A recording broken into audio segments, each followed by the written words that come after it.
MSME growth circle के इस video में आपका स्वागत है। आज हम बात करेंगे भारतीय छोटे और मध्यम उद्यमों यानी एसएमईज के बारे में, और खासकर एक ऐसी मानसिकता पर जो बहुत आम है लेकिन कहीं ना कहीं बिजनेस की ग्रोथ को, उसके विकास को रोक देती है। हमारे पास इस पर एक लेख है जिसका शीर्षक है मुझे तो सब आता है, भारतीय एसएमईज में सबसे महंगी गलतफहमी।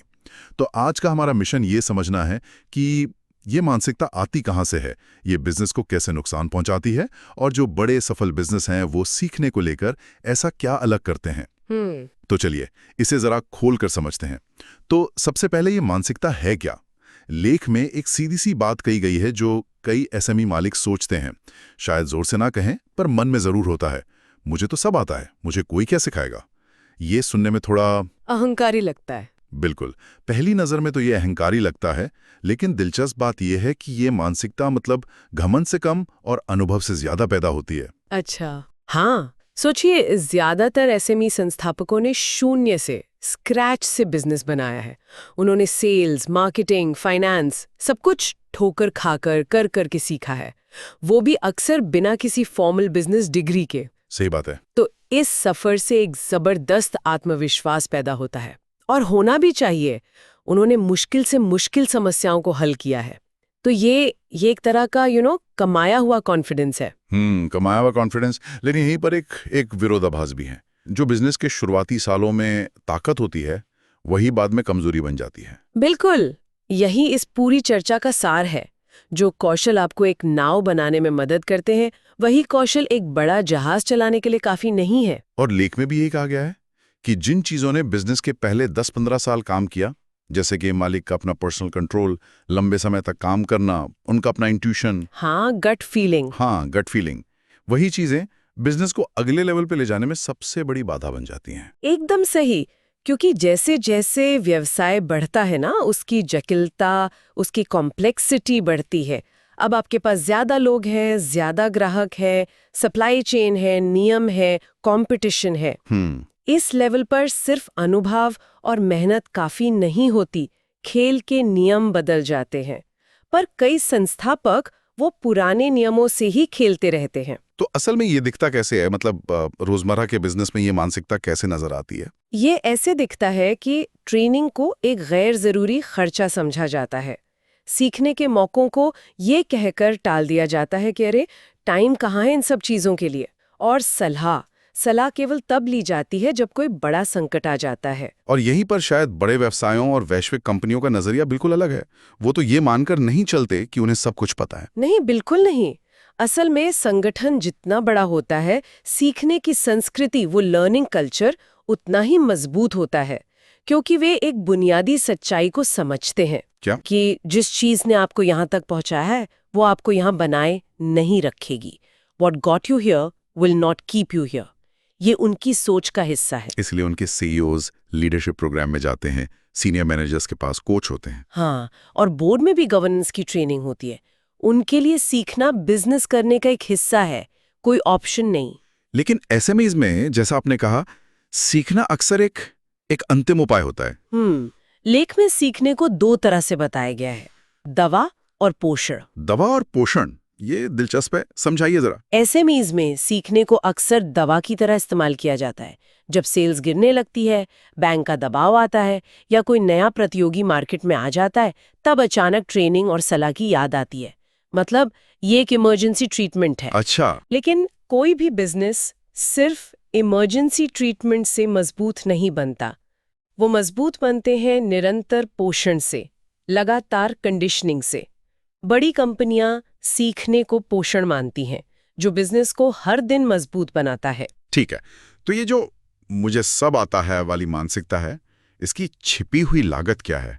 मतलब ये चुपचाप क्या नुकसान कर रही है? इसका नुकसान तुरंत नहीं दिखता, और यही सबसे बड़ा खतरा है। लेख में कई जोखिम बताए गए हैं। पहला तो ये कि सारे बड़े छोटे निर्णय संस्थापक केंद्रित रहते हैं। हर चीज के लिए मालिक के पास जाओ। बिल्कुल। और इसका नतीजा ये होता है कि टीमों में स्वतंत्र रूप से सोचने और निर्णय लेने की क्षमता वो कभी विकसित ही नहीं हो पाती। मतलब टीम के लोग सिर्फ हाथ पैर बन के रह जाते हैं, दिमाग नहीं बन पाते। हाँ, दिमाग नहीं। और फिर सिस्टम्स का क्या? सिस्टम्स हमेशा अनौपचारिक, इनफॉर्मल रह जाते हैं। गवर्नेंस पर कभी ध्यान ही नहीं जाता, और समय के साथ बिजनेस लाभदायक लेकिन नाजुक बन जाता है, प्रॉफिटेबल बट फ्रेजाइल। ये लाभदायक लेकिन नाजुक वाली बात, ये बहुत गहरी है। इसका मतलब तो ये हुआ कि संस्थापक असल में अपने लिए एक बहुत व्यस्त और अच्छी तनख्वाह वाली नौकरी बना लेता है। हाँ, एक ऐसा बिजनेस नहीं जो उसके बिना भी चल सके। आपने एकदम सही पकड़ा। बिजनेस व्यस्त लेकिन विस्तार के योग्य नहीं हो जाता है। Busy but not scalable. हाँ, और यहीं पर सबसे बड़ा खतरा है, जिसे हम कहते हैं single point of failure. Single point of failure. हाँ, मतलब पूरा का पूरा बिजनेस एक इंसान पर टिका है। हाँ, अगर वो संस्थापक बीमार पड़ जाए, छुट्टी पर चला जाए या खुदा ना करे उसे कुछ हो जाए तो क्या होगा? ज्यादातर मामलों में बिजनेस ठप हो जाएगा। ये तो बहुत बड़ी गलतफहमी को भी उजागर करता है कि सीखने का मतलब क्या है। कई लोगों को लगता है कि कोई आकर उन्हें उनका काम सिखाएगा या उनकी इंटेलिजेंस पर सवाल उठाएगा। सही कहा, और ऐसा बिल्कुल नहीं है। सीखने का असली मतलब है अपने सोचने के तरीकों को, अपने मेंटल मॉडल्स को अपडेट करना। हाँ, ये समझना कि बाजार की नई सच्चाई क्या है और भविष्य की चुनौतियों के लिए तैयारी करना। देखिए, एक दिलचस्प बात है, बाजार जो है वो हमारे व्यक्तिगत अनुभव से कहीं ज्यादा तेजी से विकसित होता है।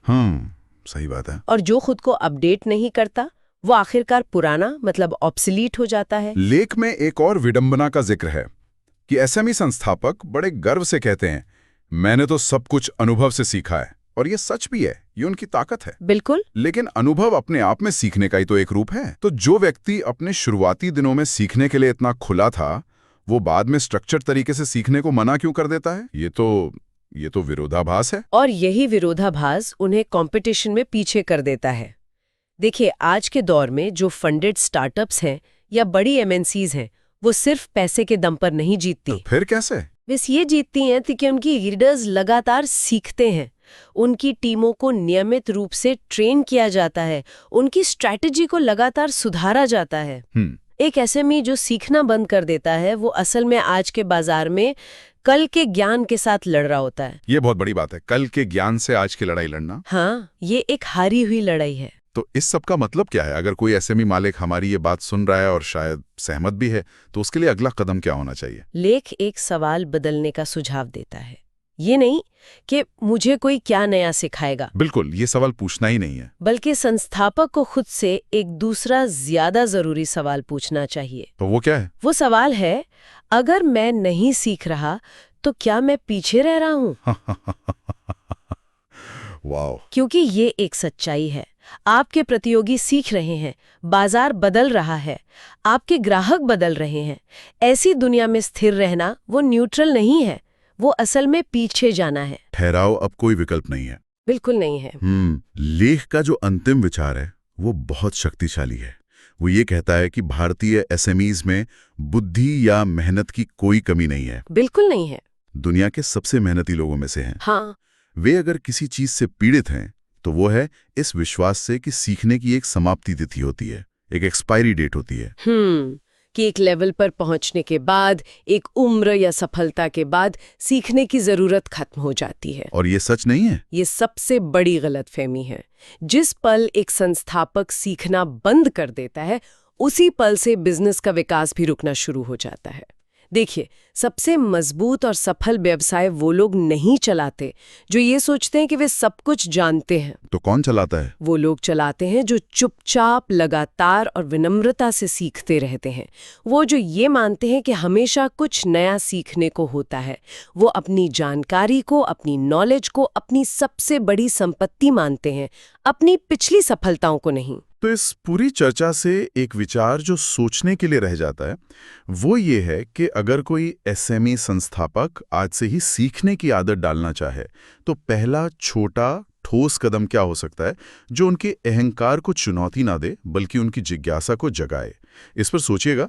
अगर आपको ये वीडियो पसंद आया है तो please like, share and subscribe करना ना भूलें।